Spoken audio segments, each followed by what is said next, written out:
Hi, everybody. This is Lowell, and just wanted to talk a little bit more about music theory and harmony theory, and wanted to discuss jazz theory a little bit and how it can apply to general classical theory.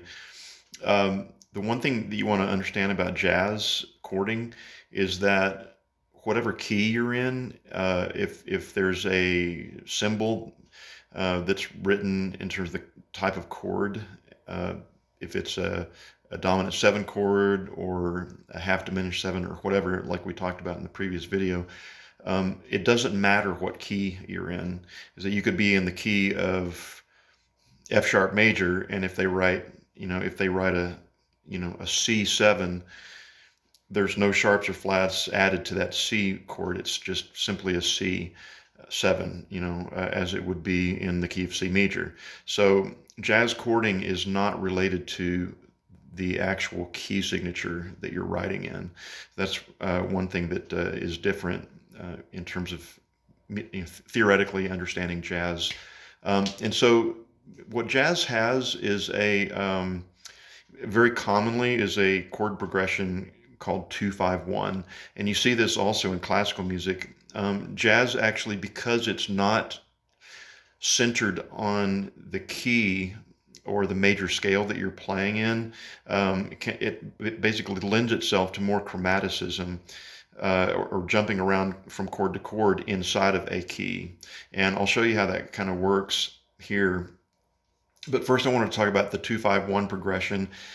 We talked before about in classical music theory how you have the each number of the scale is called by basically number one is the first scale degree of C major or whatever key you're in. So here's one, which is major, then two is minor, three is minor, four is major, five is major, six is minor, seven is diminished, and then you're back to one again. And so in a typical classical music theory situation, you would use that scale as the basis for whether a chord is major or minor, like what I just showed you. So two is always minor, and then five is always major, and one is always major. And that's because it's always based on the notes that are used in the major scale. So that's your major scale, and those notes are based upon that. So the typical progression in a classical situation is 2-5-1. So if we're talking about C major, then it's going to be D minor, and then G major, and then C major. And I'm putting these chords in what they call root position, and we'll talk about inversions later. But essentially, in the key of C major, this is 2, and we're going to write a lowercase Roman numeral, and then for minor, and then an uppercase Roman numeral for major, and then we go back to 1. So it's 2-5-1 is your typical progression in classical music theory. And so what is a little interesting with when you start introducing jazz theory is that you can take any of these chords, and let's just pretend that this 2 is now 1. And so what is going to be 2-5-1, minor, major, back to this minor chord in the key of if we're pretending that we're in the key of D for a moment, then we have 2-5-1 of D, which is going to be E major, or I'm sorry, E minor, and then A major, which is different because that C sharp puts us out of the key of C major, but it's 5 of the D. And so now we go back to this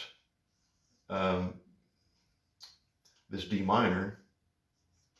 And so what that sounds like is, this E minor to A major to D minor. It goes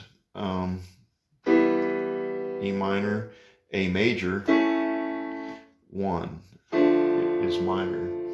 So if you put this progression together with this progression, so I'm going to say this is 2-5-1,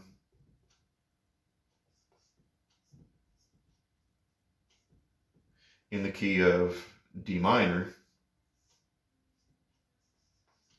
and then this is 2-5-1 in the key of C major. And so if you put these two progressions together, what you end up having is this.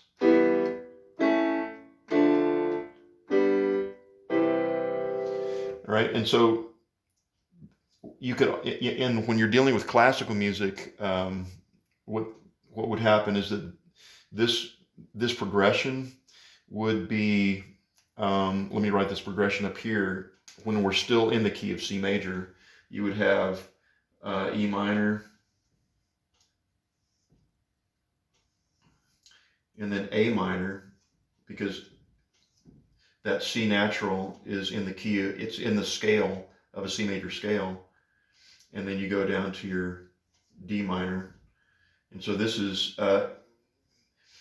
another way of thinking of this is that literally this is 3, 6, 2, right? So this is in the key of C, this is 3, and then this is 6, and then this is 2. So if we take this progression and put it in front of this progression, then you end up having this. So, but if you take this progression where we're actually in another key, where we're doing 2-5-1 of D minor, then it sounds like this. So that's a subtle difference. The only difference is this one note, the C sharp versus the C natural. So this, the C natural is when you're inside of the scale or the key of C major. But when we do it this way, and we end up doing 2-5-1 of that D minor, then all of a sudden we've introduced chromaticism with that C sharp. All right, and so that C sharp is outside of the key of C major. And so that's how you can, what I just showed you is a very simplistic way of introducing chromaticism in any kind of music, basically by doing 2-5-1 of whatever key you're in. Even if we're in C, let's say we wanted to do 2-5-1 of this 3, right? So 2-5-1 of that 3 would be F sharp,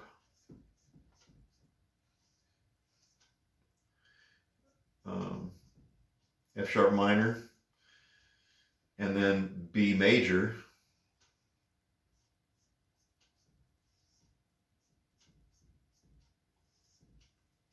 right? And so now we have, and back to the 1 of E minor.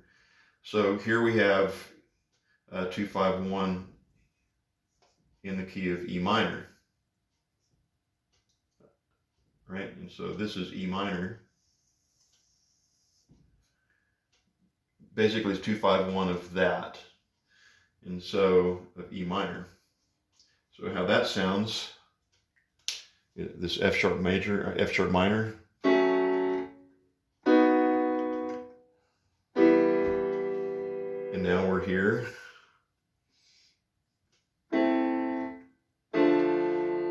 and now we're here.